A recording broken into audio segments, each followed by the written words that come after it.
कलावती अपने बेटे निकुंज, बहू पल्लवी और पोते चिंटू के साथ रहती है।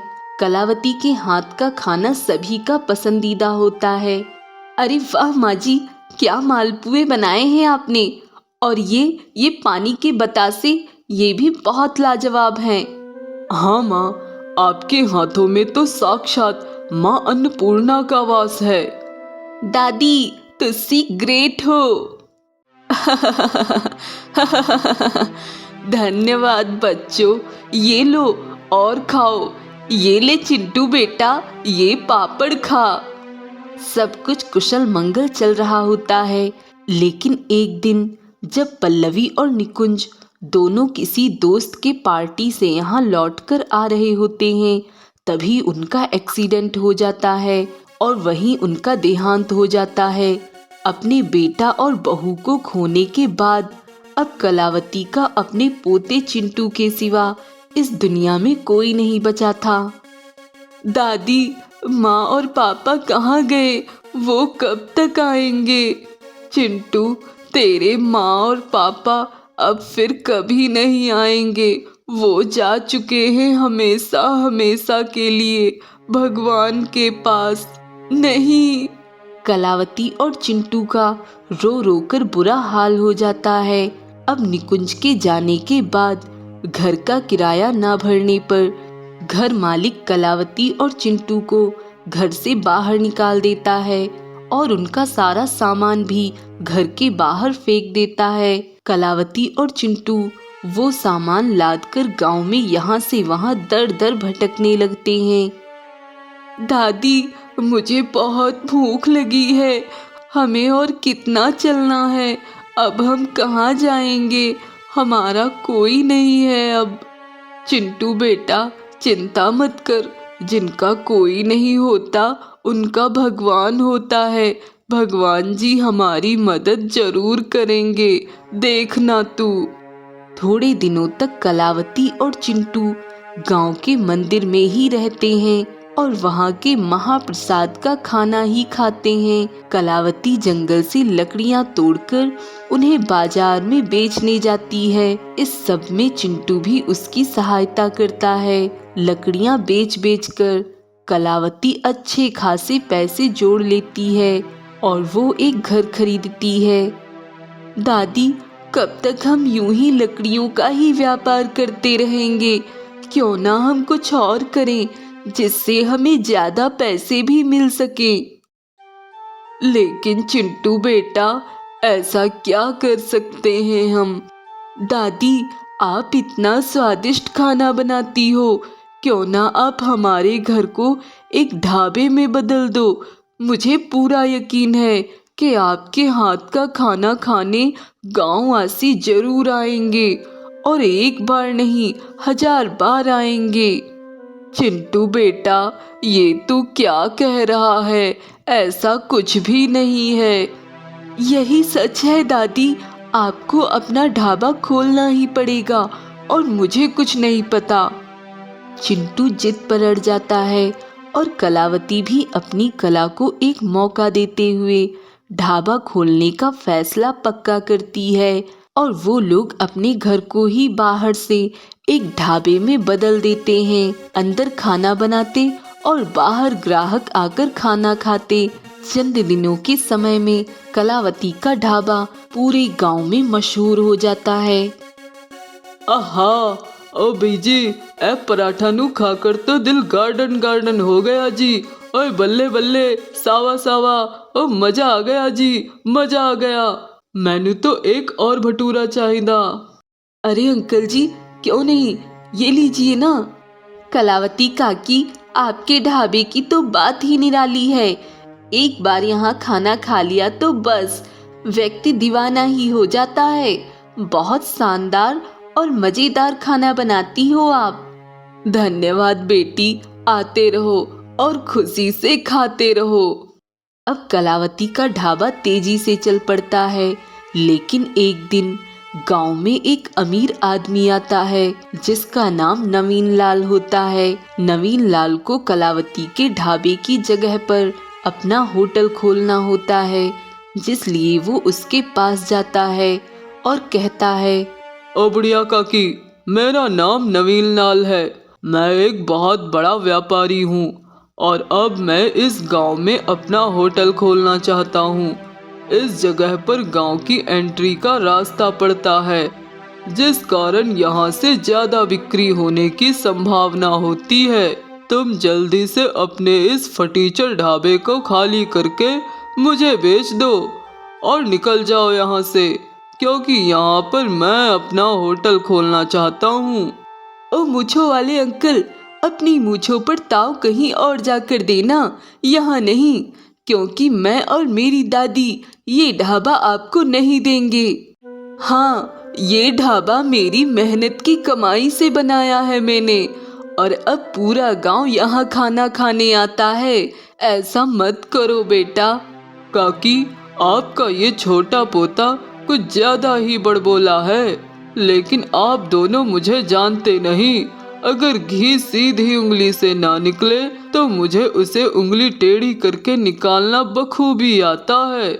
समझ गई आप? मैं अभी तो जा रहा हूँ, लेकिन 2 दिन में फिर आऊँगा, और तब अगर आप दोनों ने ये ढाबा मुझे नहीं बेचा तो मैं सीधे जेसीबी से ही इस ढाबे को तोड़ दूंगा। नवीन लाल इतना कहकर अपनी चमचमाती हुई गाड़ी में बैठकर चला जाता है। उसकी चेतावनी सुनकर कलावती बहुत डर चुकी थी।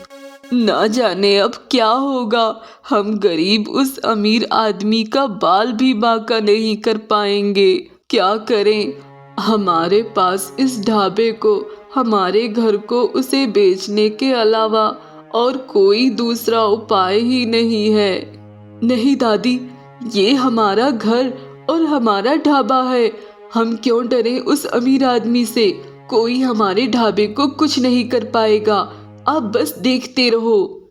रात में जब नवीन लाल टहलने के लिए निकलता है, तब वो कलावती के ढाबे से भूतिया आवाज सुनता है। वो उस आवाज को सुनकर घबरा जाता है और ढाबे के करीब जाकर देखता है कि वहाँ एक भूत खड़ा होता है। नहीं नहीं, भूत भूत नहीं, चले जा इस गांव से, वरना मैं तुझे छोड़ूंगा नहीं। चला जा। नवीन लाल बहुत डर जाता है। अगली सुबह उसे तेज बुखार आता है, लेकिन बुखार से तपने के बावजूद भी वो अपने आदमियों से कहकर सारा सामान पैक करवाता है। नहीं चाहिए, नहीं चाहिए मुझे ढाबा, मुझे कोई ढाबा वाबा नहीं चाहिए, और ना ही मुझे कोई होटल बनाना इस गांव में। अगर मैं इस गांव में रुका तो वो भूत मेरा खून चूस लेगा। नहीं। नवीन लाल डर के मारे दुम दबाकर उस गांव से भाग जाता है। ये सारा प्लान चिंटू का होता है। चिंटू ने ही भूत बनने का नाटक किया होता है, ताकि नवीन लाल उसके ढाबे को खरीदने की बात ही ना करे और गांव छोड़कर चुपचाप चला जाए। देखा दादी, कहा था ना मैंने, मेरा प्लान काम आएगा। देखो, काम कर गया। अब हमारे ढाबे को कोई नहीं खरीदेगा और हम सुकून से अपना काम जारी रख सकते हैं। हाँ चिंटू बेटा, सच में तू एकदम अपने बाप पर ही गया है। निकुंज भी ऐसे ही होशियार और समझदार था बचपन से ही। और इस तरह दोनों दादी पोता खुशी से अपने ढाबे में खाना बनाना जारी रखते हैं और आगे जाकर उनका ढाबा और ज्यादा प्रसिद्ध होता है और वो दोनों खूब तरक्की करते हैं। कानपुर कहकर एक गांव में संतोष नामक एक गरीब मिठाई वाला अपनी बीवी स्वरा, बूढ़ी माँ ललिता और छोटे बेटे टीटू के साथ रहता है। गांव में संतोष की मिठाइयाँ सबसे ज्यादा प्रसिद्ध होती हैं। वाह वाह संतोष भाई, क्या काजू कतली हैं, और ये इमरती और ये जलेबी। ओए होए होए, तुम्हारे हाथों की मिठाइयाँ तो बिल्कुल अमृत हैं, अमृत। सच में भाई, मुझे 1 किलो काजू कतली दे दो। उस गांव में केवल 2 मिष्ठान भंडार थे, एक संतोष मिठाई वाले का और दूसरा प्रमोद मिठाई वाले का। प्रमोद की दुकान पर ज्यादा ग्राहक नहीं आते थे, जिस कारण उसे संतोष की दुकान पर जमी भीड़ देखकर खूब जलन महसूस होती। इस नालायक संतोष के कारण मेरी मिठाई की दुकान पर एक कुत्ता तक नहीं आता। अगर ऐसे ही चलता रहा तो जल्द ही मुझे अपनी दुकान पर ताला लगाना पड़ेगा। गांव में चाहे कोई भी त्योहार हो, महोत्सव हो या फिर शादी ब्याह का कार्यक्रम हो, हर एक काम में सिर्फ और सिर्फ संतोष मिठाई वाले की मिठाइयाँ ही मंगवाई जाती हैं। एक दिन संतोष की माँ ललिता के दिल में अचानक से दर्द होने लगता है। हॉस्पिटल ले जाने के बाद तुम्हारी माँ के दिल में छेद है, उनका जल्द से जल्द ऑपरेशन करना होगा, वरना उनकी जान को भी खतरा हो सकता है। क्या ये आप क्या कह रहे हैं डॉक्टर साहब? हाँ संतोष, 24 घंटों के अंदर 3 लाख रुपए का इंतजाम करो, वरना बहुत देर हो जाएगी। 3 लाख? संतोष पूरी तरह स्तब्ध हो चुका था।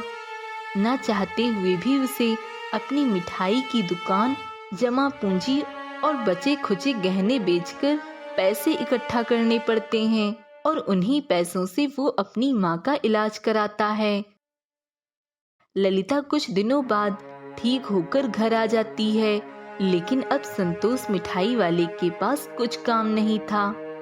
पता नहीं अब मैं क्या करूँगा, ना मेरे पास कोई काम है ना ही पैसे।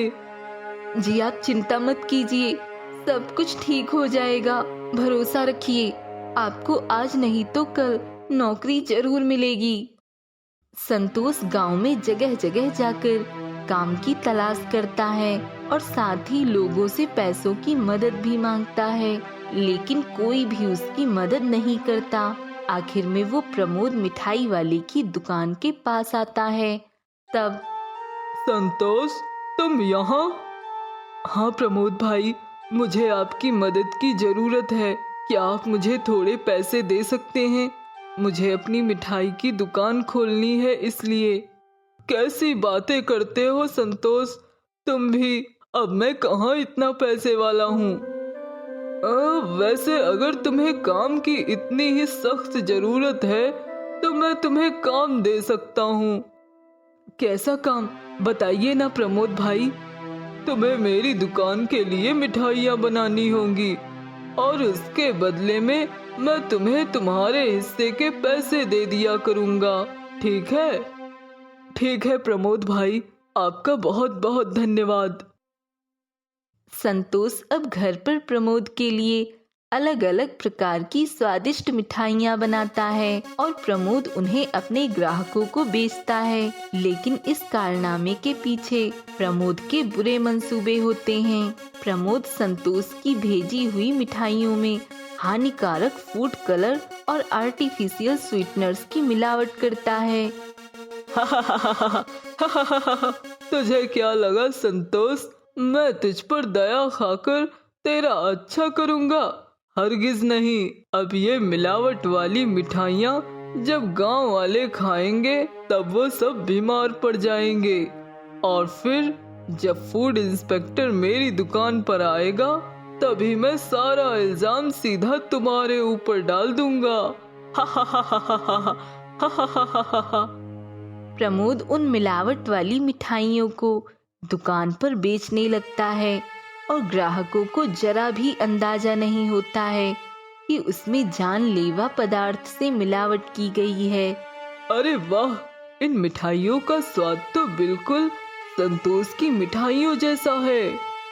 हाँ हाँ, ऐसा इसलिए है क्योंकि अब इस दुकान पर संतोष मिठाई वाला ही मिठाइयाँ बना कर देता है। क्यों प्रमोद भाई, सही कहा ना मैंने? हाँ भाई, ये सारी मिठाइयाँ संतोष ने ही बनाई हैं। अब तो गांव वालों को भी पता है कि ये सारी मिठाइयाँ संतोष ही बनाता है। बेचारा संतोष दिन रात पूरी मेहनत और लगन के साथ घर के आंगन में मिठाइयाँ बनाता है और फिर उन्हें एक साथ प्रमोद की दुकान में पहुंचाता है। ये लो संतोष, ये तुम्हारे पैसे। इतने कम पैसे, लेकिन आप तो इन मिठाइयों को इससे 5 गुना ज्यादा दाम में बेचते हो ना प्रमोद भाई। हाँ हाँ, ताकि मेरे निवेश के पैसों की वसूली हो सके। तुम्हें मैंने काम करने का अवसर दिया है, उसी का शुक्र मनाओ संतोष। क्या इतना भाव तोल के पीछे पड़े हो? लेकिन प्रमोद भाई, चलो चलो जाओ अब, और कल सुबह 8 बजे तक सारी मिठाइयाँ लारी पर लेकर आना। गणेश उत्सव आने वाला है, लोग मिठाइयाँ खरीदने आएंगे ज्यादा की मात्रा में। ठीक है प्रमोद भाई। संतोष हताश होकर वहां से चला जाता है। कल परसों तक गांव वालों पर उस मिलावट के पदार्थों का असर हो जाएगा और सभी बीमार हो जाएंगे। इससे पहले कि फूड इंस्पेक्टर आ जाए, मैं आज ही संतोष के घर जाकर मिलावट का सामान रख देता हूँ, ताकि जब वो फूड इंस्पेक्टर उनके घर जाए तब उन्हें वो मिलावट वाला सामान मिले। क्रूर प्रमोद चुपके से संतोष के घर जाकर मिलावट का सामान वहां रख आता है। मैं ये सब इसलिए कर रहा हूँ क्योंकि मुझे संतोष को गांव में बदनाम करना है। एक बार इसके काम पर धब्बा लग जाएगा, तब चाहे वो भविष्य में अपनी मिठाई की दुकान खोलना भी चाहेगा, तब कोई उसकी दुकान पर मिठाइयाँ खाने नहीं जाएगा। 2 दिन बाद अचानक से प्रमोद की दुकान पर गांव वाले पथराव करने लगते हैं और वहां फूड इंस्पेक्टर भी आते हैं। नहीं, ऐसा मत करो, मेरी दुकान पर हमला मत करो, मेरी कोई गलती नहीं है, मेरी कोई गलती नहीं है। ऐसे कैसे तुम्हारी कोई गलती नहीं है? तुम्हारे दुकान की सारी मिठाइयाँ मिलावट वाली हैं। जी इंस्पेक्टर साहब, लेकिन वो मिठाइयाँ मैं नहीं बनाता, मेरा हलवाई संतोष बनाता है। प्रमोद फूड इंस्पेक्टर के साथ संतोष के घर पर जाता है और वहाँ वो उन्हें मिलावट का सामान दिखाता है। नहीं, ये सब मैंने नहीं किया है इंस्पेक्टर साहब, मेरा विश्वास कीजिए। मुझे नहीं पता कि ये मिलावट का सामान यहाँ कैसे आया। गिरफ्तार कर लो इस लालची और ढोंगी आदमी को। इंस्पेक्टर संतोष के हाथ में हथकड़ी पहनाने की जगह प्रमोद के हाथों में पहना देती है। अरे ये आप क्या कर रहे हैं? दिमाग सठिया गया है क्या आपका इंस्पेक्टर साहब? मेरे हाथों में हथकड़ियाँ क्यों पहना दी है? क्योंकि असली गुनहगार संतोष नहीं, तुम हो प्रमोद। प्रमोद मुड़कर देखता है, तब वहाँ एक आदमी खड़ा था। उसे देखकर प्रमोद के पसीने छूटने लगते हैं। ये लीजिए बिल की पर्ची इंस्पेक्टर साहब, ये प्रमोद हर रोज मेरी दुकान से मिलावट का सामान लेकर जाता है। तुझे क्या लगा प्रमोद, तू मुझ गरीब को फंसाएगा? लेकिन मेरे साथ पूरा गांव खड़ा है। हाँ, मुझे पहले ही तुझ पर शक हो गया था। जब मेरी मिठाइयाँ खाकर गांव के लोग बीमार पड़ने लगे थे, तब मैंने चुपके से तुझे मिलावट करते हुए देखा था, और उस दिन के बाद से मैं हर रोज तेरी दुकान में चुपके से आकर मिलावट वाली मिठाइयों को अच्छी मिठाइयों से बदल देता था, ताकि गांव वालों को कोई हानि ना हो। फिर आज ये गांव वाले लड़ने क्यों आए, अच्छी मिठाई खाने के बाद भी? क्योंकि हम भी संतोष के साथ मिले हुए हैं। उसकी चतुराई के कारण हम बच गए, वरना तू तो अपने बदले के भाव के चलते पूरे गांव को बीमार कर देता। तुम्हारा खेल खत्म हो चुका है प्रमोद, चलो हवालात की हवा खाने।